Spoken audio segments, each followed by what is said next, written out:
The mission here is to build understanding between cultures and a more sustainable, just world.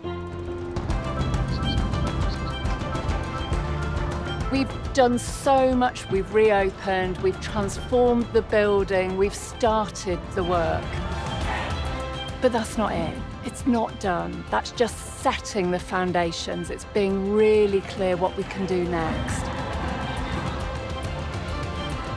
Over the next 10 years, how does this museum build the world we want to live in? How does it respond to the needs of people in Manchester?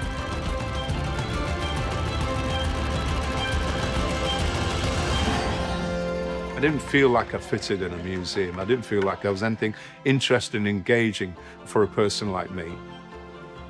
I think what matters to me the most is the mission of the contributions of South Asia. If I went to look at the history of electronic music or South Asian electronic music, where's that history? And I think that was the agenda, you know, that Manchester Museum South Asia Gallery wanted to address. And it's a place to share. You know, there's a team of us, I don't know, we're maybe about 30 odd co-curators.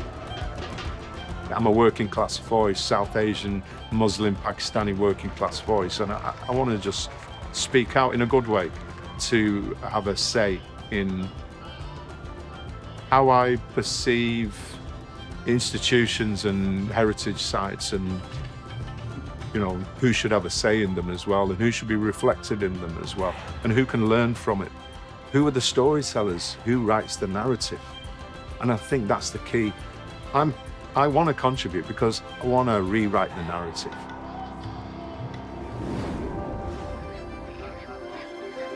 Manchester Museum's had a living collection now for over 60 years. We're a university museum, so we have access to some of the most amazing researchers, some amazing facilities here on our campus, which has links with partners in really interesting and diverse parts of the world. We're able to do some holistic conservation projects that I think a lot of other collections would really struggle to do.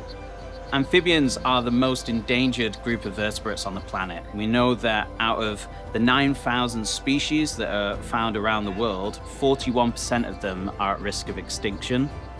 We want people to come in, get a sense of wonder, understand the challenges, and then feel equipped to make the decisions that they can, that can have, have really positive impacts for amphibian survival in the wild. We're working with partners and communities in different parts of the world. We're working to tackle climate change, biodiversity loss. All of that is pretty ambitious for a relatively small collection of animals in a museum, but it doesn't feel out of place here. It feels like the right sort of ambition to have.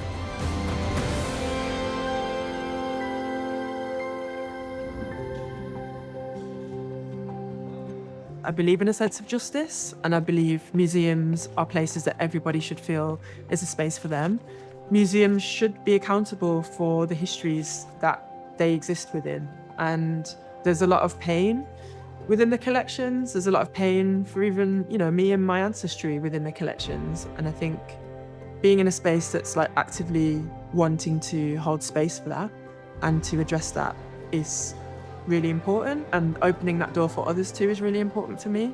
Colonialism dislocated so much, people from land, but also people from themselves, people from culture and community, and engagement through the collections in really meaningful ways can really start to heal some of that. And I think that's really beautiful and important work, and it's something that I feel very privileged to be in a position to help support for people. I think communities are really struggling with so much. It isn't necessarily about us solving the problems within the city, because I think we're not placed to do that, but the museum is recognising that we've got lots of resource, that there's a city with lots of need, and how we can be a good neighbour and a good partner and be a part of the ecosystem of action in the city in a meaningful way.